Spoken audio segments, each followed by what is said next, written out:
The difference between a schema and, I'm sorry, a schema or a schema and a script. When we are talking about the background information that a person has, it is a schema. It can help you with better understanding of what type of listening, for example, you have, or what type of task you have, and what is expected after this task. Okay, a schema can help you to, let's say, connect your past experiences to your present abilities. But a script is quite the same as a schema. I mean, it has something to do with your background knowledge, but the difference between a scheme and schema and a script is the chronological order that we have in script. Think of a person, for example, who goes to a supermarket. You know that guy, for example, you expect when a person enters a supermarket, he goes and, for example, selects some items, ask for the prices, or, for example, pay the money to the cashier and then leave the, let's say, a store. In a supermarket, when you expect a series of events happening one after another, when they have a kind of consecutive order, you're dealing with a script, because in a script means something that you learned from before, something that is based upon your personal experiences, but it has got a chronological order. That person enters the supermarket first, chooses some items, asks for the price, bargain over the price, and then pay the money and leaves that place. So that is a script. A script and schemas are quite important in listening, and listening is not going to be like decoding the messages. When you hear, for example, when you see, for example, when you hear the word meaning in Arabic, you might be thinking about ma'na, or in Farsi, you might be concerned with like what it has at the surface and what it has at the deep level. It is not, and listening is not just decoding messages. That means sometimes you have to be careful about the type of, for example, language that person adopted, the style of his speech, his intonation, his tone, and so on and so forth. And when we say it is not all about decoding messages, that means the role of text here is not just important. That by text we mean whatever is being listened to, but is something that is constructed by the listener based on a number of different knowledge sources. Listening is meaningful, it is meaning based. When we listen, we are normally doing so for a purpose. If you remember from the beginning of this page, we talked about receptive skills. I told you in receptive skills, you're supposed to receive the information. And we mentioned that reading and listening are two types of receptive skills, but they have a couple of differences. What are they? In listening, listening usually happens in real time. That is, people listen and have to comprehend what they hear immediately. There is no time to go back and review, look up unknown words, etc. The difference between listening and reading is that in listening, you only have a very limited time and very limited chance to just go over the type of linguistic stimuli that you're exposed to, and you don't have that much of time to go back and forth between different sentences. But when it comes to reading, you can do so. And the other difference is that although listening is receptive, it is very often happens in the midset of conversation, something which requires productive spoken responses. When it comes to, let's say, listening, sometimes you have, for example, a kind of responsive task in which the teacher asks you to listen to a type of track. And when you hear some examples of present perfect, he asks you to raise your hand or to stand up. So this is going to be something that is, I mean, listening sometimes require the type of productive or spoken responses. These are the differences between reading and listening. Moving on, we have kind of a background to the teaching of listening. Everything started in the late 18s with Gwyn's series methods. In Gwyn's series method, the teacher was supposed to show the action to the students so that they can connect a kind of, let's say, they can build a connection between the form that they're represented with and the kind of meaning that it means. Look at here, for example, the teacher writes on the board, I walk to the door, and then he walks, really. I draw near to the door, then he draws near. I draw near to the door, and he draws near. You see that here the teacher carries out the action so that the students could map what they saw on to what they hear. Actually, everything started with Green series methods. You have an example of this one that is taken from the famous book of Richards and Rogers. And then we had some uh, other approaches or method that examine listening. For example, in reform movement, everything revolves around the teaching of a spoken language as opposed to the written language. That means learners should hear language before they see it in the written form. Then we had the direct method. A person or a figure who is known for direct method is Chard Bertlitz. And in direct method, the focus was on the idea that listening comprehension is important and the teaching points need to be introduced orally. And in the other lingual methods or MIMEM method, mimicry memorization methods, or the other name that it has, pattern practice method, there were some, let's say, laboratories, language laboratories for dialect. Therefore, students had the chance to go for and practice the type of pattern drills. In communicative language teaching, the focus was on the act of communication. And when we are talking about communication, that means there was an increase in the role of listening, and listening was something important. At the heart of this communicative language teaching, there exists a kind of, let's say, hypothesis called input hypothesis that is all about I plus one. Does anybody know what I plus one is? Can you tell me briefly what I plus one is about? You can turn on your microphone and then keep talking, or you can either type, whatever you prefer. I ask again, can somebody please tell me what I plus one is about, according to Stefan Krashen?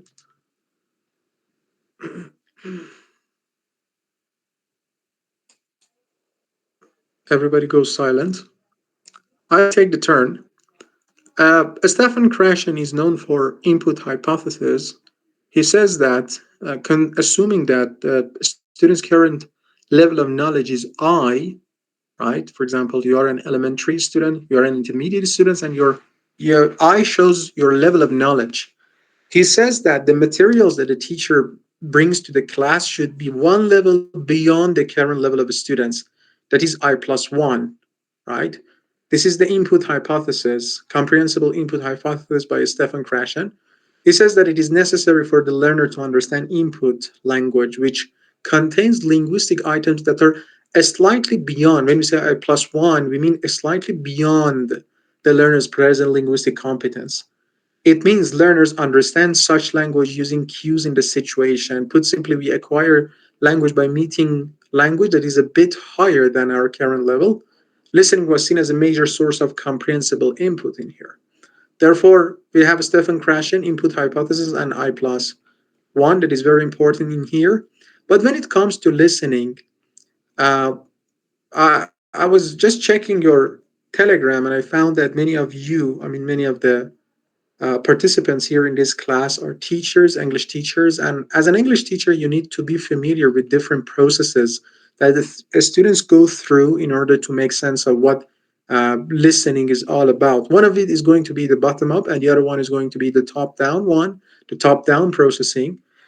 If you have a look at this wall, this brick wall, this is a brick wall. There is another guy, I mean, a guy who is crawling on his knees and he's bending over with a magnifying glass. There is a question mark above his hat, and he's looking inside a hole or something, and he's concerned with details, right?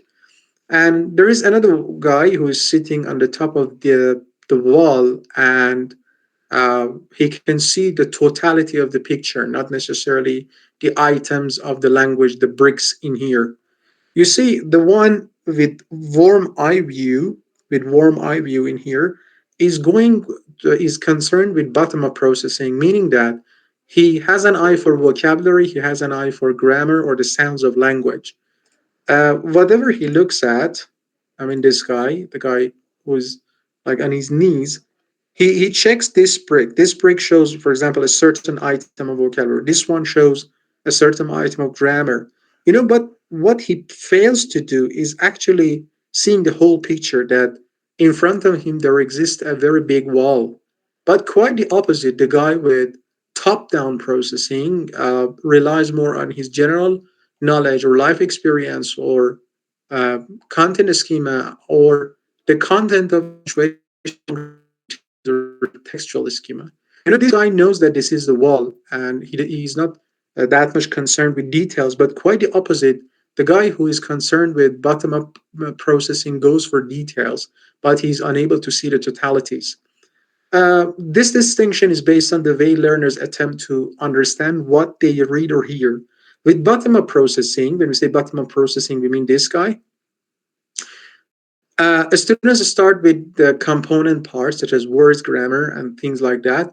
Top down processing is the opposite. Learners start from their background knowledge, either content schema or general information based on the previous learning and life experience, or textual schema, awareness of the kinds of information used in the given situation. Um, in order to make it somehow tangible for you, you're given this example of a brick wall. If you're standing at the bottom studying the wall brick by brick, we mean this guy, you can easily see the details. It is difficult, however, to get an overall view of the wall. If, on the other hand, you're sitting on the top of the wall, you can easily see the landscape. However, because of distance, you will miss some details, and of course, the view is very different. And therefore, if you're the guy, for example, who is concerned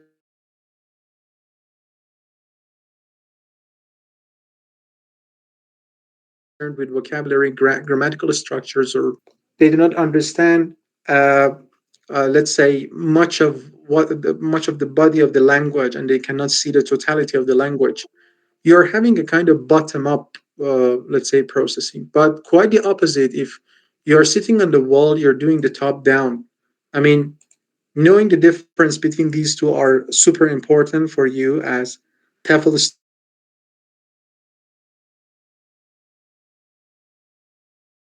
students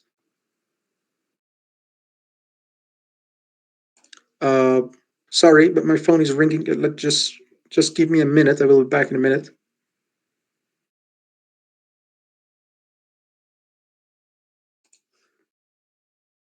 I'm really sorry. My phone rang several times, and I was about to answer the phone call, and I told them that I'm busy teaching.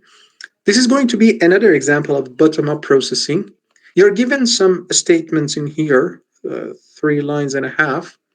You can see you as time at a word one. If you go with the normal reading of English, I mean, from left to right, this text will not make sense to you. I mean, you can see the details that this is a pronoun, this is, for example, a conjunction, this is another thing, but you cannot understand it.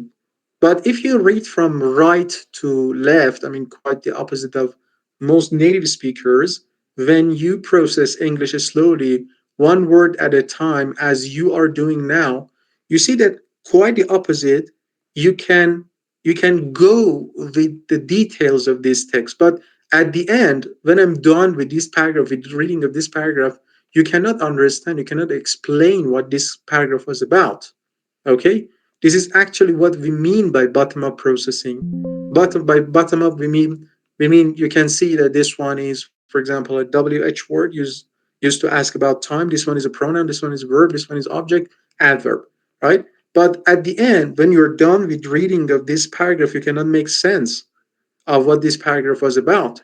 While reading, however, it is likely you felt the frustration of the bottom up processing. You had to get into each individual part before you could make sense of it. This is similar to what our students experience, and they are having to wrestle with the meaning in a foreign language. Their previous training in language learning, this bottom up processing habit gets in the way of effective listening. The opposite type of processing is top down, begins with listeners' life knowledge. If you check your Telegram, I resent let's say, the top down processing in our group. Uh, I mean, in our group on Telegram, and it has been translated in Arabic language. This is all about the story of a guy who was not familiar with the alphabet of German language, and he went to another person in order to pay the money. She went to another person to pay for the money, and but at the same time she didn't understand what that person meant. But considering his, let's say, facial expression, and based upon drawing on his or her personal experiences, she could understand that she needed to, let's say, to pay the money, and she paid the money. Therefore, this guy had no bottom of resources like vocabulary and grammar in German, but by making use of previous knowledge, he was able to work out the likely meaning. A schema are abstract notions we possess based on experiences. Here in this example, when you do not understand the meaning of certain words, for example, you are not familiar with German language, you do not know the grammar, but drawing upon the, let's say, the facial expression of that guy, the body language, and based upon your personal experiences, if you understand someone's intended message, that means you make use of top down processing or top down strategies. There are some more examples of top down strategies. For example, if you're in Karbala, you must have seen a lot of people who come to visit the holy shrine of Imam Hussein. In there, if you see a complete strangers who is, for example, looking right, looking left, you easily understand that this guy is looking for direction, and you just a step nearer and you give her a hand with the dress, right? Or some other situations, for example, if you see two persons are commenting on the size of buildings or their physical beauty, you come to this understanding that they might be close friends. Okay. Or these strangers may ask you, for example, to take a picture of them. Therefore, your top down knowledge or your top down processing can help you in many different situations as well. uh, if you have a look at this wall, you may see activation in the center. Activation, by activation we mean interactive processing, a mixture of top down and bottom up data like your life experiences, vocabulary, and the structure of language. They all help you to survive in a community and interact with its member um, in a well, let's say, manner way. And because of that, it helps you a lot. I mean, listening is no exception. When we are talking about listening, you need to have a certain knowledge of vocabulary, you need to have certain knowledge of grammar behind everything, and you need to have some kind of life experiences. But what can a teacher do? I mean, when you have such an interactive processing during a listening, the teacher needs to warm up the students to prepare the background and help them better understand the concept of that. Let's say listening.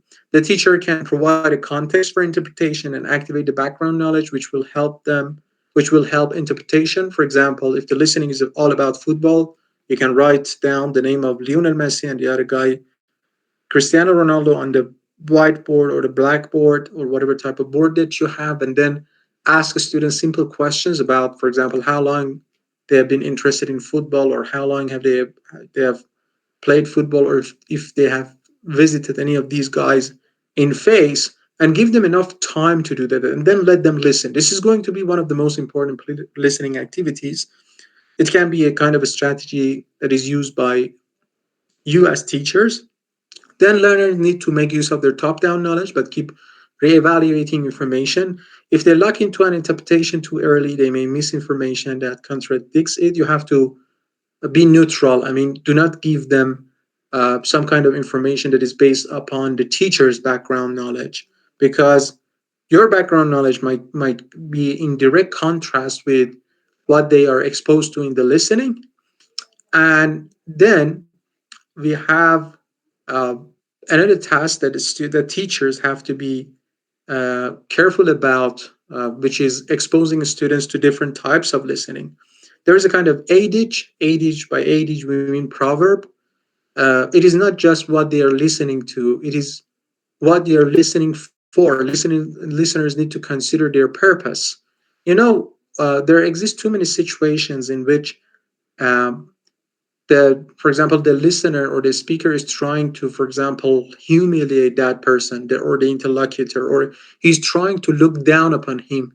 By listening to the tone of their speech, you can come to this understanding that this guy is listening for example, certain type of praise. He's expecting a kind of pejorative words, or he's expecting kind of F words.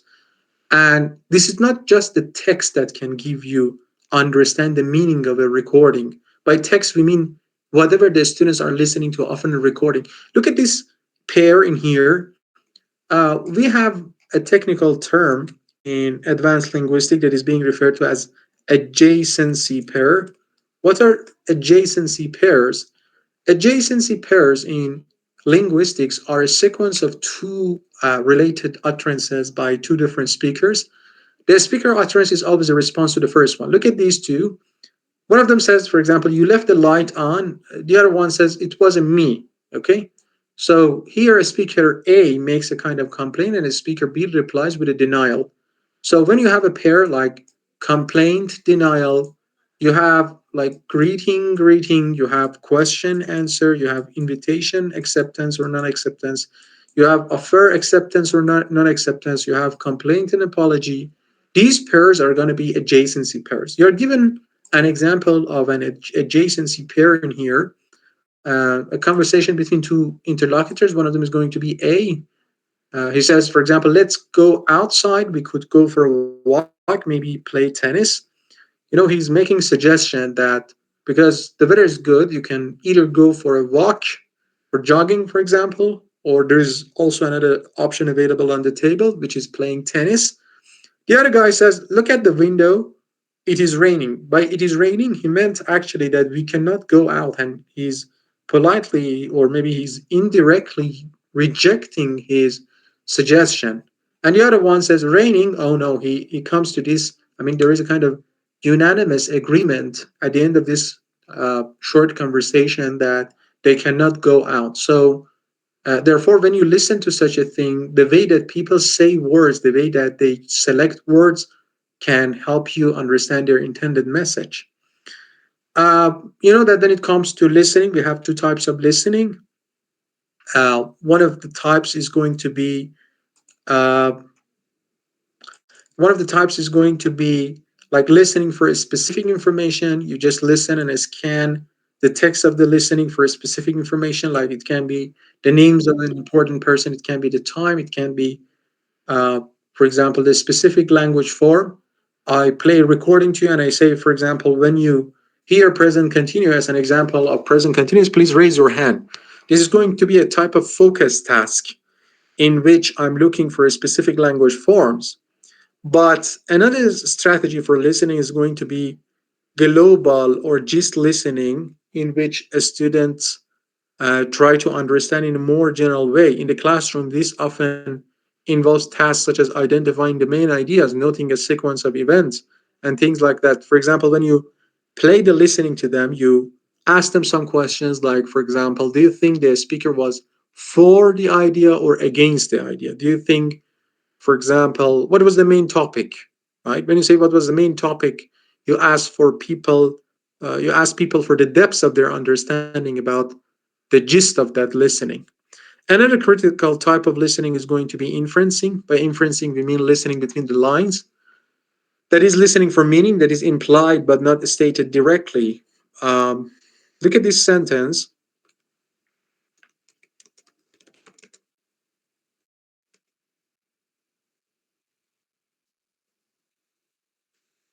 I may just say it in two different ways. Think of a time, for example, you have seen one of your old friends with whom many you share many of your thoughts, but you do not have any kind of good experience with him, and you don't expect to see him that time. You say, oh, look, who is here to see you? That is, I don't expect to see you here. Okay. But think of another situation in which, for example, an aunt is visiting um, her nephew or niece, for example, a toddler who is at the age of 2 or 3, 2.5. She says, oh, look, who is here to see you? That means I'm happy, right? The aunt says that I'm happy by talking this way.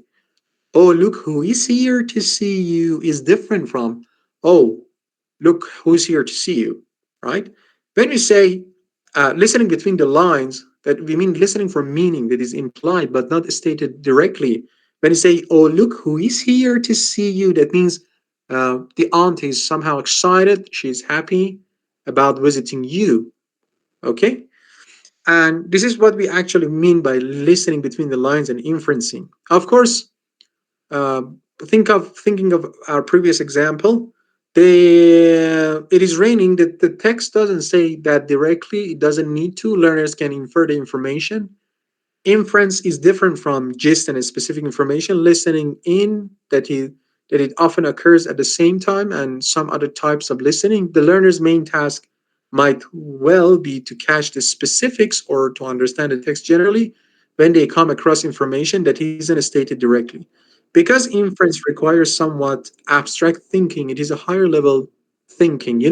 When it comes to inferencing, like our previous example, if I go to the previous page in here, you see that nobody makes a suggestion directly, and nobody uh, openly or explicitly rejects that. But from the words in here, you can see that uh, a speaker A was so enthusiastic about going out, but the speaker B wasn't because it was raining, and therefore he rejected to come.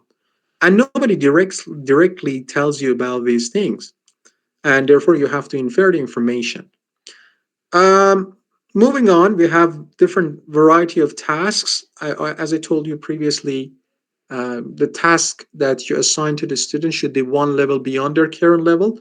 Therefore, they shouldn't be cognitively difficult. I mean, in terms of understanding, you have to give them short and focused tasks. For example, during the listening, you have too many examples of a tense, for example, present simple, and the focus is going to be on learning the present simple.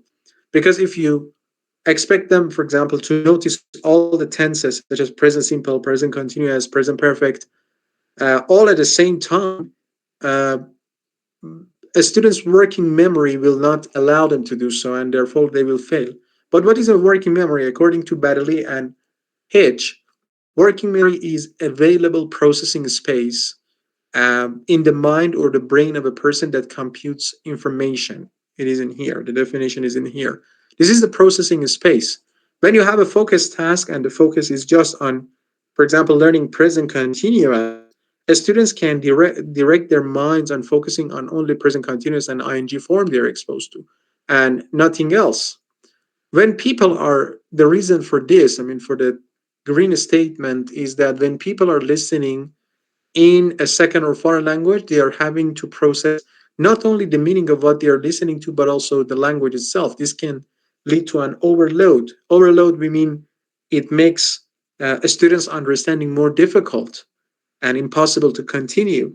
Like, think of that example I gave you on our Telegram group. I translated my example into Arabic.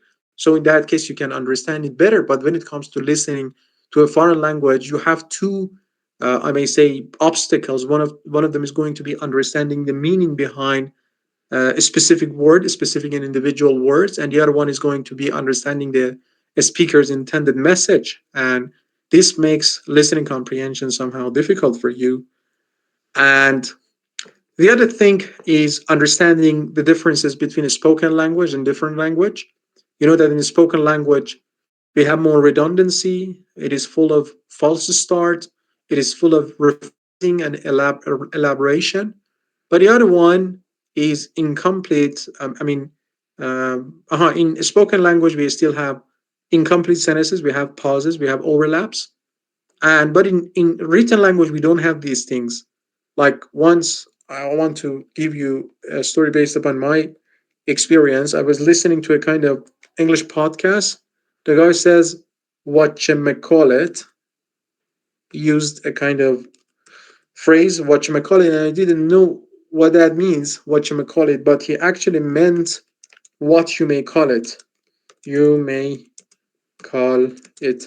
I just give you this example to raise your awareness of how a spoken language can be different from the written language, because the spoken language is somehow complicated. Sometimes people in speaking, they do not observe grammatical rule, and because of that, listening is going to be difficult for you. Um, Here, Brown in 1995 talked a little bit about cognitive load. What can make the cognitive load, what can increase or decrease the cognitive load of a listening task?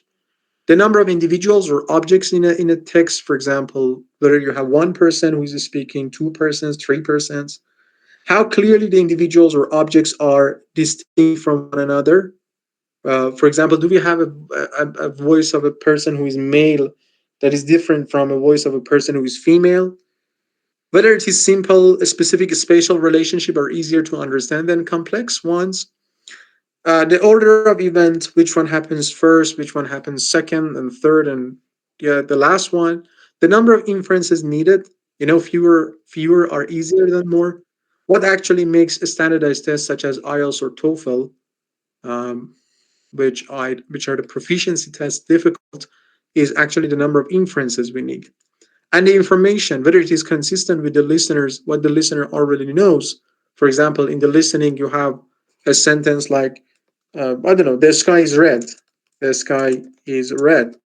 If you have something um, that challenges the obvious things that everybody uh, agrees with, like everybody knows in different parts of the world, the color of the sky is blue. But if the listening challenges this structure, you will not uh, understand it well. And the same as our previous session, we have some sentences about authenticity. I told you that authenticity means something that is made for non-educational purposes and it is intended to be used, let's say, in uh, real life situations. But the degree of authenticity, if you want to learn about authenticity and let's say and genuineness, you can refer to a guy whose name is Widdowson. Widdowson talks about the differences and similarities between authenticity and genuineness.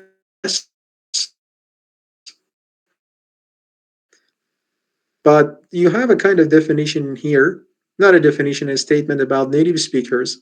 Like think of Donald Trump, think of Hillary Clinton. Their speech in per minutes is going to be, is going to be at the minimum of 165 words and to the maximum of 275 words. And you know that even when Donald Trump is speaking fast, even native speakers can get lost at that speed. And because of that, we can come to this understanding that the way that native speakers speak is going to be much faster than the way non-native speaker speaks. Like think of time when you come to Iran, for example, Iraqi students come to Iran. You know that some of the Iranians they can understand the type of language that you speak. I mean, they can understand Arabic. They have a good level of Arabic comprehension, but you have to go for the Motherese type of language. What is Motherese? This is the Dictionary of Applied Linguistics. Motherese or mother talk or baby talk it is a technical term that can be used to refer to type of a speech that occurs between mothers and their babies, fathers and their babies, babysitters and the babies.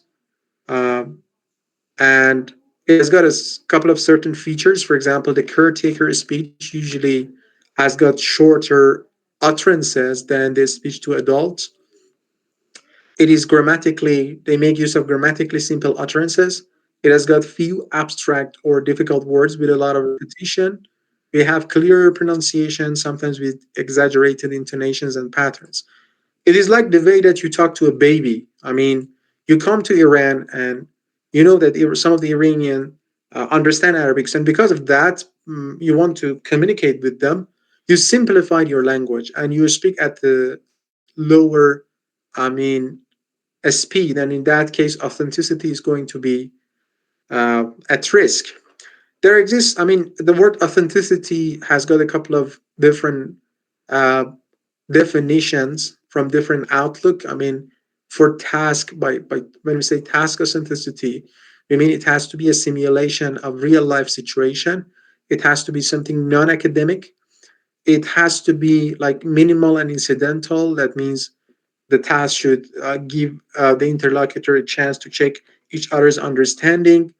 and they have to make sure that it isn't usually done outside of the classroom.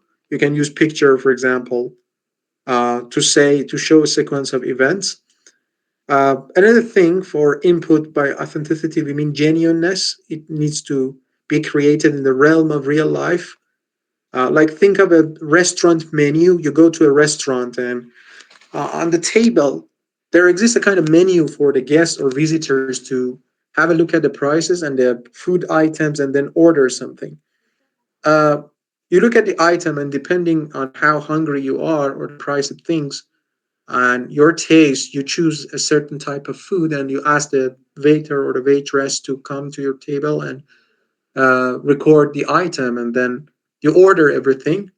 By genuineness, we mean something that is used in its situation. If you take that restaurant menu and you, I mean, take it with you to your English classes and you tell your children, I mean, you give that restaurant menu to your students, definitely they are not going to choose certain food because they know that they are not in that situation.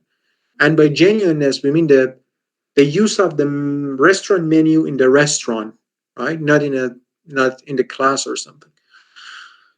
Where they have to be altered, we mean no meaning change, but the original is no longer as it was. It has to be adapted, created for real life, simulated, minimal incidental that are quite similar to the one that we had for task authenticity. But what should students do when it comes to listening strategies? Listening strategies can be used with IELTS students as well. I mean, sometimes in IELTS, you may ask your students to predict, for example, the answer to a blank. You may, for example, you tell them that in this blank we need, I don't know, we need a noun, we need an adjective, we need a verb. Sometimes you ask them to listen between the lines and infer the meaning. Sometimes you ask them to notice what they do not understand from the listening. Sometimes you may ask them, for example, some question to check their understanding and clarification on certain point. You say, for example, what does a certain word mean?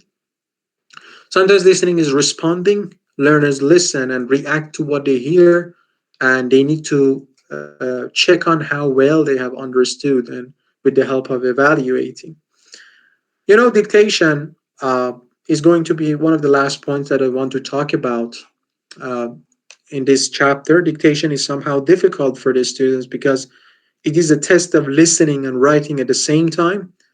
For many teachers, listening for specific information means dictation. Dictation is it is usually done presents some problems because it is almost completely bottom up, and students need to catch every word. And if they fall behind the level of your speaking, definitely they cannot understand it. I have heard just a kind of notification, but I do not see the message for anybody who wants to join us.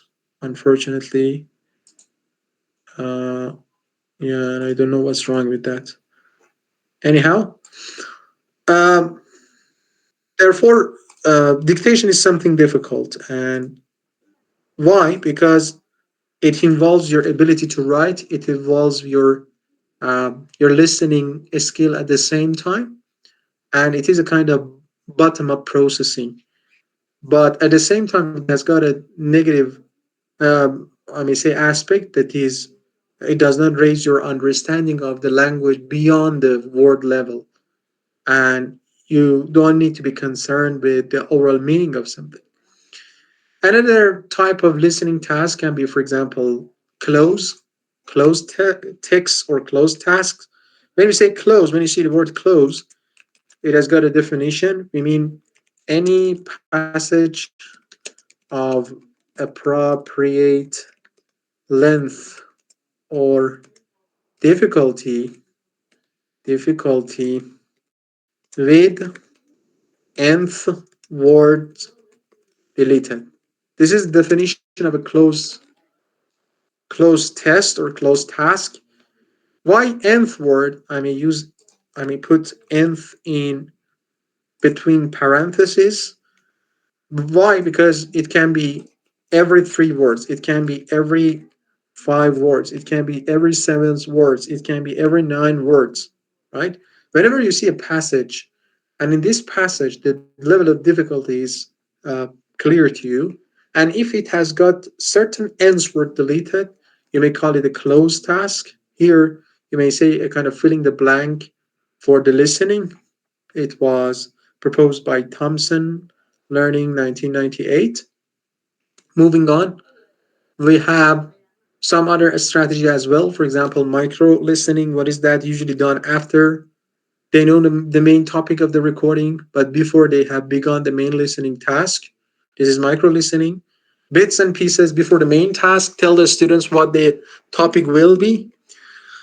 Uh, like, for example, if it is the case of football, you may keep talking about, for example, their favorite football team and what they predict about the topic of the listening exactly. In small groups or as a whole class, they brainstorm. When we say brainstorm, we mean the serious act of thinking about what they will be exposed to. What do they want to know before the main task? Tell the students the topic and enough about what they will hear for them to imagine the situation. Dictation and close. Many books feature close, filling the blanks, dictation as listening. These are different types of strategies that you need to be familiar with. And the last one is going to be listening for the gist or listening for global understanding, in which you try to understand the main ideas as essential kind of listening. Of course, these ones are somehow old. You may just have a look at some better books that provide you with updated knowledge on what listenings are really like. But what is actually important in all and highlighted in all listening books is that before listening, you need to go for the pre-listening activities. Because they activate the top-down and bottom-up schema, and each activity is followed with a speaking activity. The pre-listening task is to have the students work in pairs.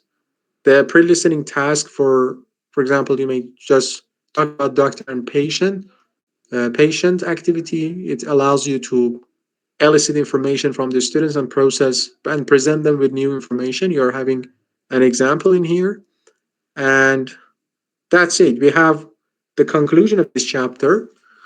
In this chapter, we talked about top-down schema and bottom-up processing, and their differences and similarities, giving the example of that brick wall. And we talked about the pre-listening activities, pre-listening task activities importance, and we had a look at different types of activities.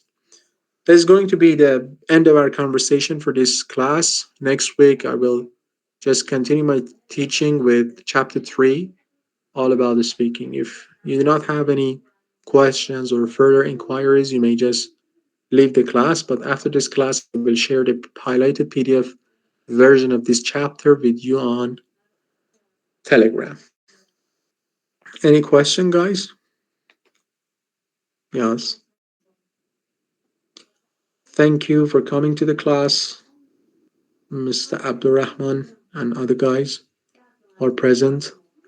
Thank you, Zainab, Othman, if I'm not mistaken. Abrar, Abrar Rad, yes. Karrar as well. Farah Salam. Yeah, thank you for coming to the class. I will see you, not see you. I will hear more of you. Yes, go on, please, Mohammed.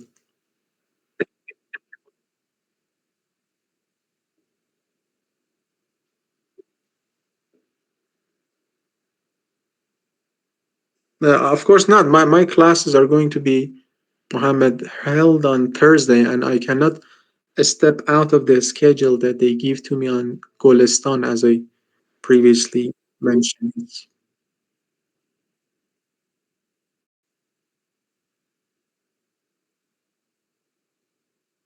Yeah, definitely. I will do it after the class. Have a nice day, guys, and bye bye.